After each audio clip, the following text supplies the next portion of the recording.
morning. I am going to start chapter 2 of Caddie Woodlawn.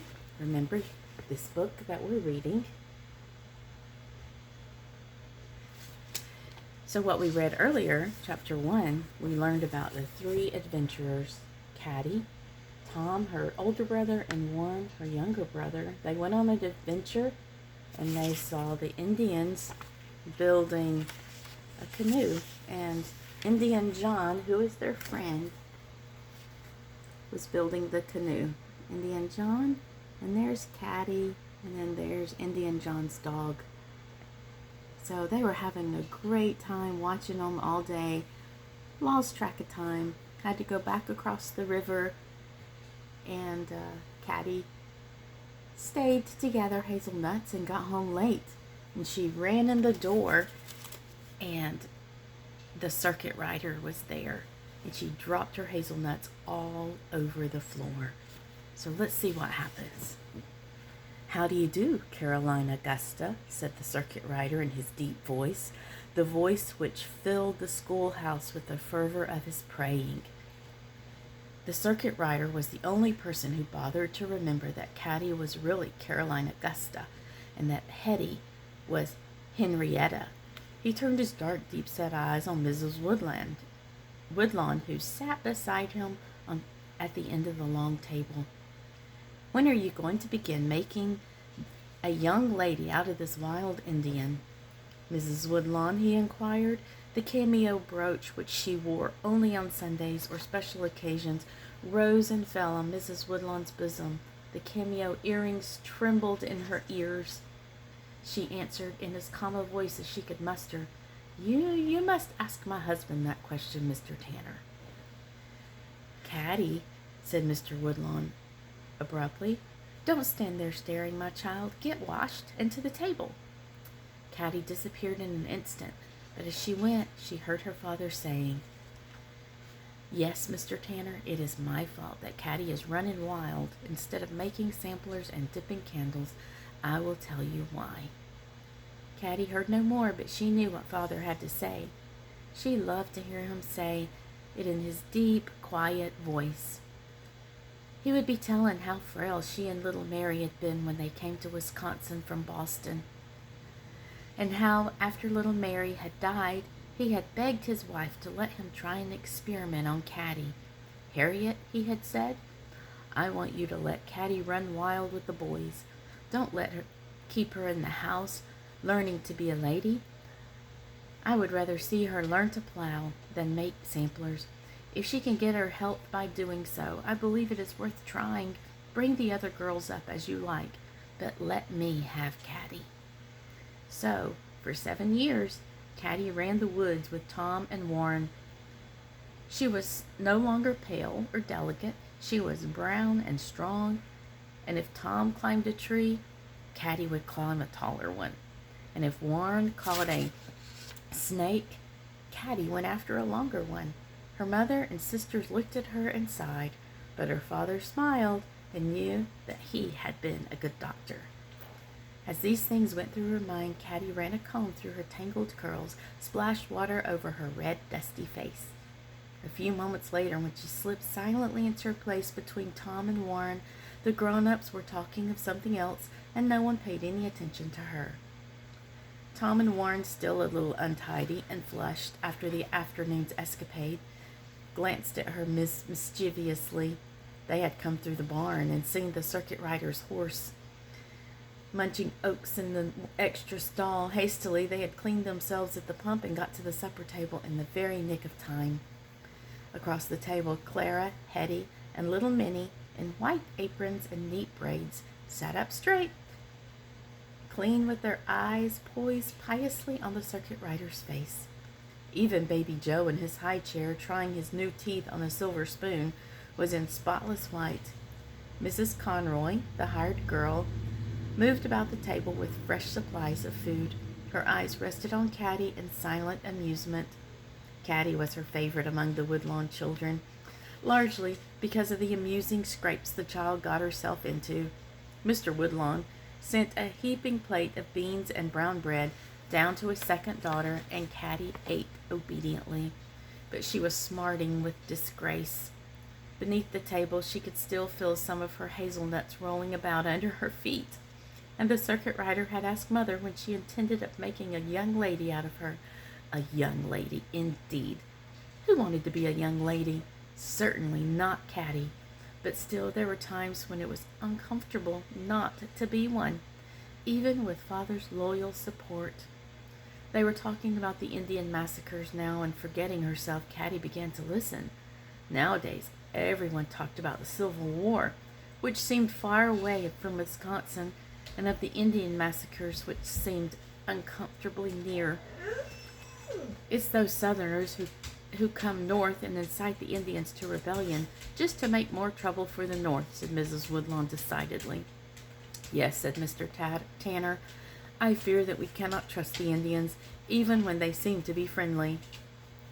I don't believe we'll have massacres here, Mr. Tanner, said Father. I do trust these Indians.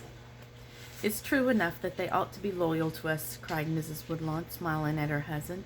Goodness knows I've fed them enough victuals, and of course you know how my husband has treated them.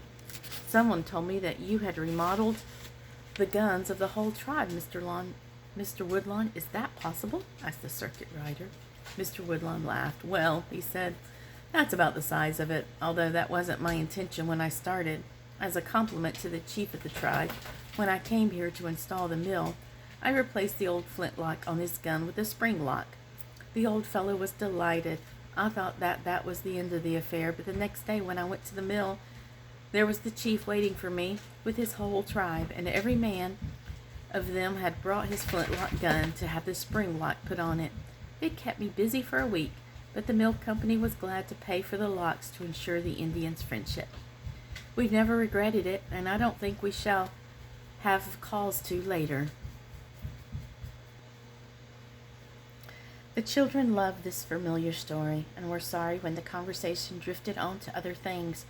But when Mr. Tanner began to recount his travels and adventures since the last night he had spent under their roof, they were once more enthralled. In those days, the circuit riders, or traveling ministers, served large territories, riding from place to place and holding services in cabins or schoolhouses. Mr. Tanner was one of these, weathered by the sun and rain and snow. He rode from day to day over a parish which covered most of western Wisconsin. Weddings and christenings were put off until his arrival, and sometimes he found new-made graves waiting his benediction. The settlers always opened their homes to him, and it was a good occasion when they could entertain the circuit rider.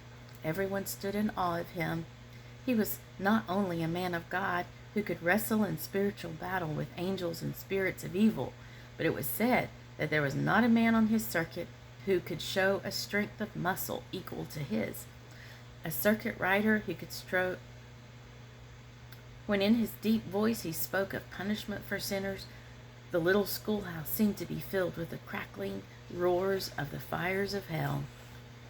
But when he sat with the Woodlawns at their table, all his sternness fell away. It was perhaps the only place on his circuit where he felt entirely at home. Their home, the largest in the neighborhood, was the one expected to offer him hospitality. But there was another reason why he always stayed there. Mr. Tanner was from Boston, too. He loved the beans and brown bread on Saturday night and the familiar talk of home. For him, as for Mrs. Woodlawn, the real beauty and meaning of life centered in the churches, the bookshops, and the lecture rooms of Boston. They shared their bits of news and gossip and recalled old scenes and events as homesick people love to do. Mr. Woodlawn heard them with quiet amusement. He was entirely happy on the outskirts of civilization. Here he could breathe freely as he had never done in the narrow streets of Boston. His own home had been in England, but he did not speak of the past. The children, all except Clara, who remembered and loved Boston, listened with wide eyes of astonishment. For how could anyone prefer Boston to this enchanting place of adventure, of lake and river, prairie and forest? When the meal was finished, the circuit rider rose and went to his saddlebags, which he had left on the back porch. He dusted them carelessly and opened one. He took out first his well-worn Bible for the family prayers, which were never forgotten when Mr. Tanner spent the night. Then he took out something else, which suddenly made Caddie's eyes sparkle with interest. She forgot her embarrassment and came to stand beside him. It was a small clock. "Mr. Woodlawn," said the minister, "I have brought you something to repair for me. There is not a soul on the circuit who knows how to tinker a clock as you do." Mr. Woodlawn smiled. The workshop was already full of clocks which people had brought to him for miles around. When there was time from his farm and his duties to master mechanic at the mill, he took the neighbors' clocks apart and oiled, mended, or refitted parts to them. He was the only man in that part of the country who could do it, and although he liked the work well enough, it was sometimes irksome to have so much of it to do. But Caddie never tired of seeing new clocks come in. She liked to see them wag their pendulums and hear their busy ticking. Her eager fingers itched to help her father take them apart and set them in motion once again. "What's wrong with it?" she asked. The circus rider hesitated. He knew all about horses and ways of predicting the weather. He could quote you almost any passage in the Bible and make clear the book of Revelations. But anything with wheels or cogs or springs was an unfathomable mystery to him. "Well," he said, "I don't rightly know. I was winding it up one night when suddenly it gave a little gasp and a long sigh, and like a soul departing from the body, it wouldn't go after that. Sometimes from the force of habit, I take it out at night and start to wind it. Then I miss its genial tick. I feel as if I'm looking at the face of a dead friend." A dead friend. The phrase sunk in Caddie's mind. Perhaps that was why she always hated to see an unwound clock standing idle. Mrs. Woodlawn came to join the group. "Jacob Allen, Tremont Street, Boston," she read from the book of the clock. "Think of that. How many times I have been in and out of Jacob Allen's shop. Dear, dear." "Yes," said Mr. Tanner. "It is a friend from the home." "I'll mend it for you tonight," said Mr. Woodlawn. "No, no," cried Mr. Tanner hastily. "Saturday's sun has gone down. I like to think that the Sabbath has begun. No, I would rather talk with you tonight, my friend. I'll leave my clock until I come back again. It may be 2 or 3 months this time. I'm going back into the interior of a new settlement where no one has yet brought the word of God." Caddie slipped away to join Tom and Warren on the back step. They sat together, and the arrow lay across their feet. Out by the barn, Robert Urton was strumming his banjo and singing softly. Of the 3 hired men, he was the one the children loved best. It was Robert Urton who had taught them most of the songs they knew. They knew the song he was singing now. It tickled their ears, but did not lure them further than the steps. Behind the barn there was northern lights, long white fingers shooting up in the blackness of the sky, and the 3 adventurers were overcome by the delicious weariness which suddenly overtook one at the end of an outdoor day. There they are, sitting on the porch. You see the man strumming the banjo.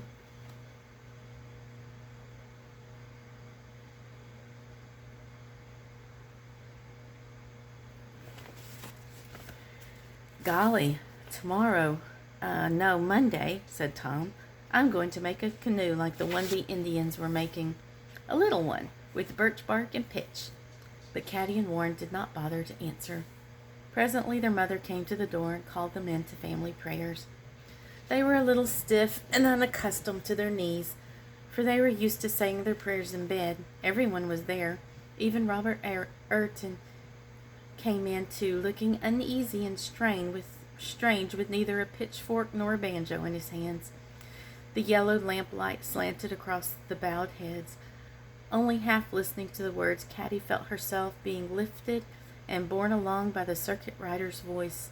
It was a kind of music, different from the twanging of the banjo or the birds at dawn, more like the falling of water over the mill wheel or the chanting of Indians. It aroused and stirred her. There was a silence after the deep amen, and then the silence was broken by a gentle snore. Warren had gone to sleep with his head bent devoutly on the back of a chair. Caddie shook him hastily, and the children trooped up to bed. Caddie, Hetty, and little Minnie shared the same room. Caddie helped the younger girls with their difficult buttons and tumbled them into their beds. Then she sat a long time, drawing off her own clothes slowly and straining her ears to hear the conversation which went on below. Her father and Mr. Tanner were talking about the war, with an occasional word from her mother. The Civil War seemed remote to the children of western Wisconsin, and yet Father had paid a man to fight in his place, and Tom Hill, one of the hired men, had gone away to fight in it. And when visitors came to the farm, the grown-ups always sat late into the night discussing it. Once Caddie had seen President Lincoln. He was Mr. Lincoln then. She had been quite a little girl, and they had taken her to St. Louis for a visit. There had been a torchlight procession, and someone had held her up to watch it from a window, and Mr. Lincoln had been in the procession. She had never forgotten the deep-lined face of the great man. Caddie slipped on her nightgown and crept to the open window where she could hear the voices from below more clearly. "If it weren't for my wife and children," her father was saying, "Englishman and peace lover though I am, I would be out there fighting for evolution." "That's not the usual English sentiment, Woodlawn," said Mr. Tanner. "The English aristocrats see no wrong in slavery." When he answered, his father's gentle voice was suddenly bitter. "Ah, the English aristocrats," he cried. "I am proud to say that I do not see things from the aristocratic point of view." "Johnny," cried her mother reproachfully, almost warningly it seemed. His voice fell to a lower key, but it was still vibrant with emotion. "God created all men free and equal," he said, "and men themselves must come to understand that truth at last." Shivering in the chill night air of autumn, Caddie went to bed. She crept in with Hetty, who had made a warm nest for herself and was peacefully asleep. Sometimes Caddie envied Mother and Clara, who were so dark and calm and beautiful, who seemed to find it so easy to be clean and good. But tonight her father's words echoed in her ears. She did not quite understand them, nor why Father was so bitter when he spoke of England. She only knew that whatever Father said was true, and that she loved him better than anyone else on earth. She was glad that her hair was rough and red like his. That's the end.